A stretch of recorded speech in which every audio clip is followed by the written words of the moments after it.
Hello, it's Sarah Greenfield from Bright Yellow Marketing, and this is a very quick overview of Google Plus for people who are new to it. I will be recording separate videos going into certain elements in more detail, so this is a quick overview. On the home page, which is where we are now, you'll see the streams, the posts from everybody who you're following, who you've put into a circle. And when I talk about circles, these are one of the main differences with Google Plus. You can see the circle icon here, and as you start to follow people, Google Plus will make more suggestions of people you may know. You can also pull in people that you know from your various emails. So, for example, if I want to add somebody to a circle, I can either add them to an existing circle, and you start off with a number of circles that Google Plus thinks you might use, or you can create your own. And you can have people in as many circles as you want. So, for example, I could put somebody into a circle here, and then I could think, oh, actually I need another circle to categorise them in a different way, and I could create a new circle. So for example, I drop him into here, click on Create Circle, and give that circle a name. So it's a way really to categorise the people that you're following and that are following you. And the reason you would want to do this is that if you want to make a post, so go back to Home, and you want to write something on Google+, when you write your post, you can then choose who sees it. So you pick from your circles which people that you want to see the post, which people you think it's relevant for, and of course you can make it public.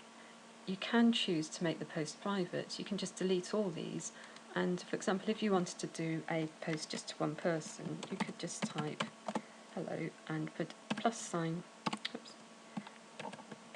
and their name, start typing their name. You can see it brings up a choice, and that would send the post to Chris Greenfield. It would tell him that he'd been mentioned in my post. Now I could just mention him in the post and still have it public or have it seen by certain circles, or I could delete all of these and just send the post to Chris Greenfield with nobody else seeing it.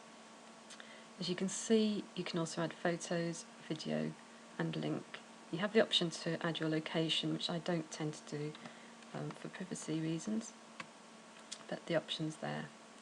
The other reason you would want people in circles is it's on the left hand side. It breaks down the stream of posts that you can see. So for example, if I only wanted to look at posts from, for example, social media marketing people, because that's where my interest is, and say for example I was looking for something to talk about, I could click on social media marketing, and this will bring up the posts of all the people that I've put into that circle.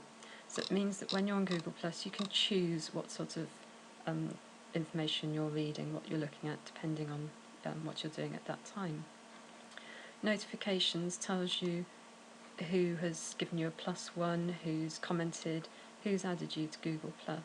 You'll also see this in the top corner. When you've got a notification, you'll have a red number here, sort of say 1 or 2, depending on how many notifications you have. Whilst we're up here, you also have a look at that little icon here, the cog, and that's what you click to go onto Google Plus settings. And it's worth going onto here and looking at the profile and privacy to set the privacy buttons to what you feel comfortable with, so that you can choose who sees what on your profile and the public visibility. So have a look through that. So just going back to the main Google Plus page, your profile will be here, and I'll deal with this in a separate video, but all I'd say at this point is that it's worth filling out your profile in a lot of detail, but I'll cover that later on in more detail. So that's a very quick overview of Google+. You can see there are things like Hangouts, where you can talk to each other on screen, enable chat, invite friends, games, of course I had to have a go at Angry Birds just in the name of research, and to create a business page. And I'll deal with all those in separate videos. So hope that's of help. If you have any problems, just give me a shout at Sarah at Bright Yellow Marketing.